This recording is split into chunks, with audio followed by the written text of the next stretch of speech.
to the typesetters that they have kept 12 of them because it's so unusual in English to have this plural used for us at least today.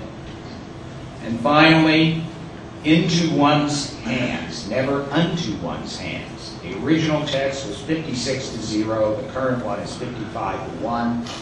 This is one that the 1920 committee copy isn't marked. It is a typo by the typesetters in Chicago. Therefore, they yielded up the city into our hands, is the original, and it was misread as unto, so therefore they yielded up the city unto our hands. If you think about it, it is a little strange, just a misreading. Well, these are 12 examples. There's over 90 more, probably over 100. I haven't really counted them. But it's amazing to me how systematic the text was. And even Joseph Smith couldn't understand how systematic it was. Okay, now we will turn. How much time do I have, Scott? We've got probably another 20 minutes. Okay. Now we come to the big topic that so many people are exercised over. How many changes are there in the Book of Mormon text? I don't know. And I'll tell you why it's hard to count them. In my computerized collation of the 2 manuscripts and 20 significant editions of the Book of Mormon, I can count the number of places of variation. These are places where in some place in the text there's a variant, whether it's spelling, punctuation, words missing, added, grammatical change. There are 105,000 places of variation. For your information, there are 270,000 words or so in the Book of Mormon. But even this number of 105,000 is misleading. If you take an example, let's see what we have on the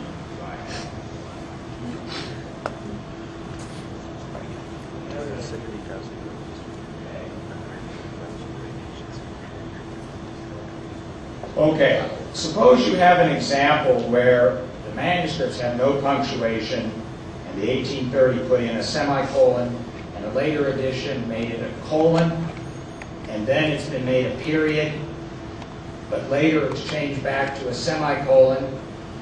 This is all one variant. It's a place of variation. But maybe within it there could be 4 or 5 changes. So, the real issue here, borrowing from Proverbs, is, with all thy counting, get understanding. Let us begin with the kinds of variants there are. The first one is with bookkeeping or referencing, chapters and verses. The chapters are actually, the word chapter and the numbers are not original to the text of the Book of Mormon. As Joseph Smith was dictating, he apparently could see the end of a section, and he would tell the scribe to write the word chapter, which the scribe did. The ink level is the same. The numbers added are added later in heavier ink, sometimes the wrong number. And in many places, the word chapter is in the wrong place.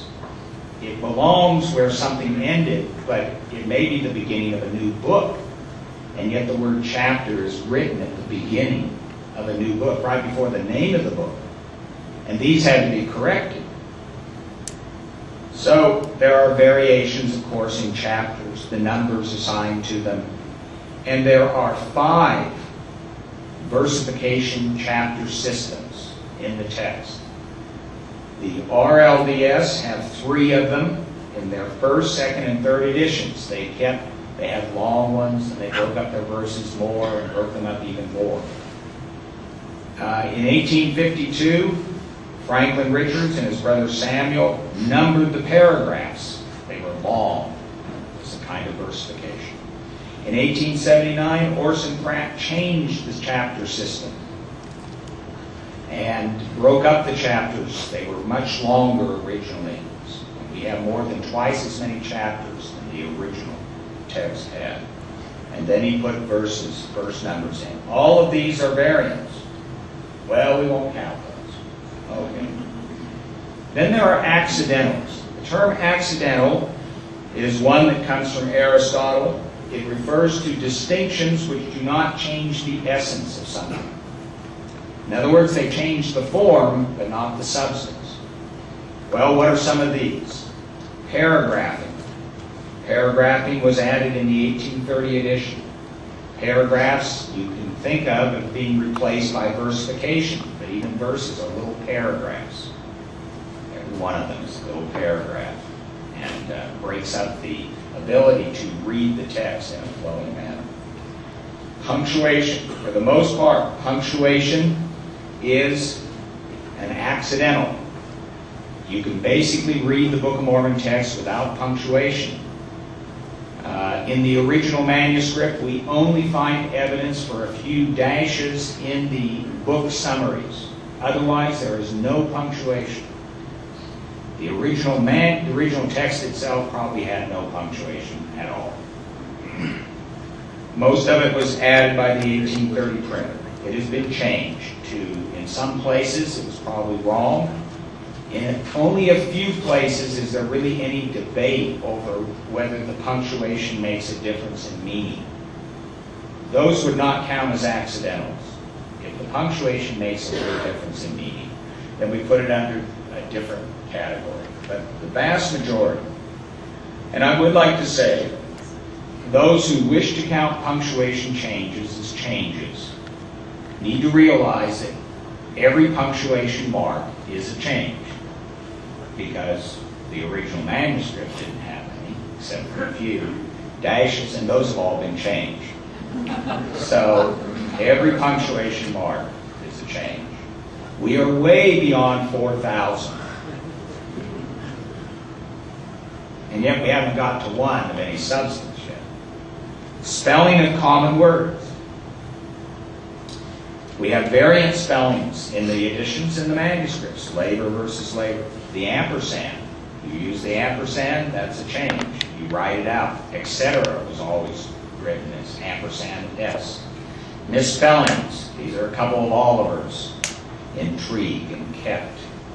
Slips of the pen. Nephi and pass. Or the vowel. Just acts. These are generally found. And then, of course, there are lots of typos. Capitalization.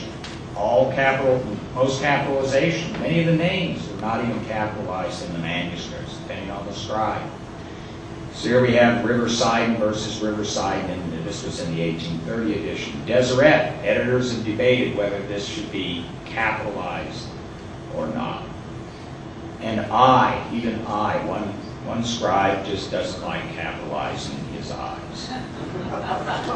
Should something be in all caps?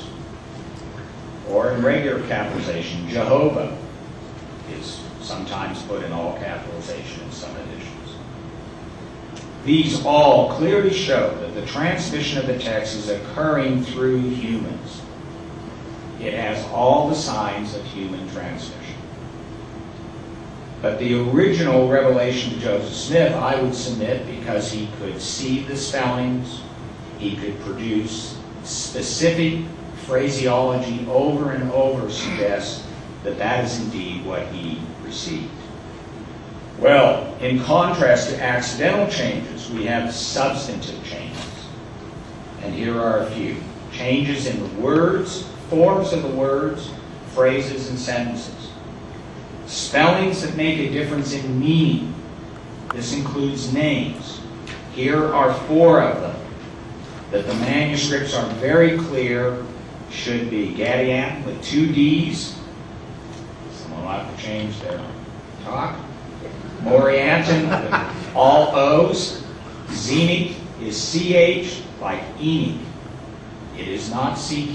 This is Oliver Cowdery's scribal error that he just has the darndest time trying to avoid.